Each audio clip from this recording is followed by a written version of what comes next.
रामलला की प्राण प्रतिष्ठा होने के बाद अवध नगरी में पहली होली 25 मार्च को है। 25 मार्च की होली की तैयारियां अवधवासियों के द्वारा जोर शोर से अभी से शुरू कर दी गई हैं, जिसमें अब हम आपको ऐसे व्यक्ति से मिलाने जा रहे हैं, ऐसे बात करने जा रहे हैं जो यहाँ पर नगर निगम की पार्षद हैं और उन्होंने अयोध्या में इस साल फगुआ महोत्सव मनाने की ज़बरदस्त तरीके से जिम्मेदारी उठाई है और ठान लिया है कि जैसे 500 सालों के संघर्ष के बाद रामलला अयोध्या में दोबारा वापस आए हैं, वैसे ही इस साल होली का त्यौहार ज़बरदस्त तरीके से उल्लास से मनाया जाएगा।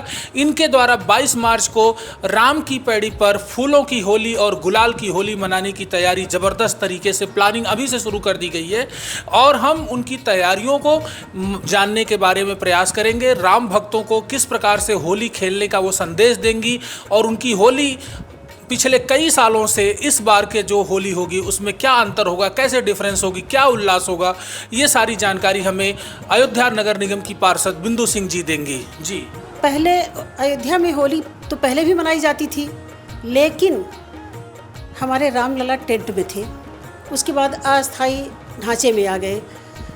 वो उस समय उतना उल्लास, होली तो मनाते थे पर उतना उल्लास नहीं होता था होली मनाने का। अभी हमारे रामलला अपने महल में आ गए हैं, तो हम लोग सोच रहे हैं कि किस तरीके से उनको रिझाएं हम। पहली होली है उनकी अपने महल में, तो हम उनको रामलला का मंदिर में नहीं जाएंगे क्योंकि वहाँ बहुत भीड़ होगी और हम प्रशासनिक व्यवस्था में कोई भी व्यवधान नहीं डालना चाहते, क्योंकि हमारी महिलाएं जाएंगी तो हमारी महिलाओं की संख्या 400 से 500 होगी, तो वो हम उसमें व्यवधान नहीं डालना चाहते। तो हम रामलला का हम चित्र राम की पैड़ी पर रख के और उनके साथ हम फूलों से और गुलाल से होली खेलेंगे, फगुआ गाएंगे। फगुआ का गीत हमारी महिलाओं ने, हमारी बहनों ने ज़बरदस्त तरीके से तैयार कर रखा है। इतना उत्साह है हमारी बहनों में कि अभी मैं जब सबसे मिल रही थी कि कल होली रामलला के साथ हम लोग खेलेंगे।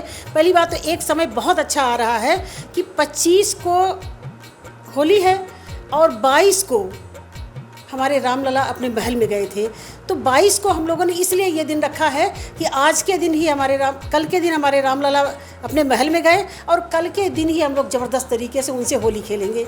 वो उत्साह, वो सोचते हैं कि रामलला के साथ कैसे होली खेलेंगे, उनको कैसे गुलाल का टीका लगाएंगे, तो फिर अंदर से अपना मन रोमांचित हो जाता है। 22 की होली होगी, इसको खेलने के लिए लगभग कितनी महिलाएं शामिल होंगी? सब धीरे धीरे व्यवस्था हो रही है। महिलाओं की संख्या हमें लगता है 500 से 600 होगी। कल आप देखेंगे वहाँ पर वो उत्साह, वो नाच गाना, वो फगुआ, होरी खेले रघुबीरा अवध में होरी खेले रघुबीरा, तो आप देखेंगे तो आप लोग भी आनंदित होंगे। हमें लगता है कि आप लोग भी उस रामलला के उस रंग में आप सराबोर हो जाएंगे। जैसे बनारस में होली जब चलती है, काशी विश्वनाथ की रंग भरी होली, मणिकर्णिका घाट पे मसान की होली, तो होली के माहौल में बनारस में ठंडई और भांग का गोला जबरदस्त चलता है, तो क्या वो अयोध्या में भी कल ठंडई और भांग का उत्सव रहेगा? अयोध्या में और तो मैं नहीं जानती, लेकिन हमारे यहाँ जो होली होगी, हमारे रामलला मर्यादा पुरुषोत्तम थे, तो मर्यादा पुरुषोत्तम की होली भी मर्यादा में ही होनी चाहिए। इसलिए हम लोग मर्यादित तरीके से, इसीलिए हम फूलों से होली खेलेंगे, गुलाल का तिलक उनको लगाएंगे, पर होली हम फूलों से खेलेंगे। देखा आपने, अभी इस बार होली की जिम्मेदारी संभालने वाली पार्षद बिंदु सिंह जी ने बताया कि रामलला मर्यादा पुरुषोत्तम थे, इसलिए अयोध्या में जो होली होगी, जो होली का उनके द्वारा आयोजन किया जा रहा है, वो मर्यादा को ध्यान में रखते हुए होगा और सभी लोग मर्यादा में ही रख करके होली का आनंद लेंगे, सरोबार लेंगे। देखना होगा कल का नज़ारा जिस दिलचस्प होगा कि राम की पैड़ी फूलों से सराबोर होगी और वहीं से फूलों की खुशबू रामलला के दरबार तक पहुँचेगी। मैं देवेश पांडे, अयोध्या।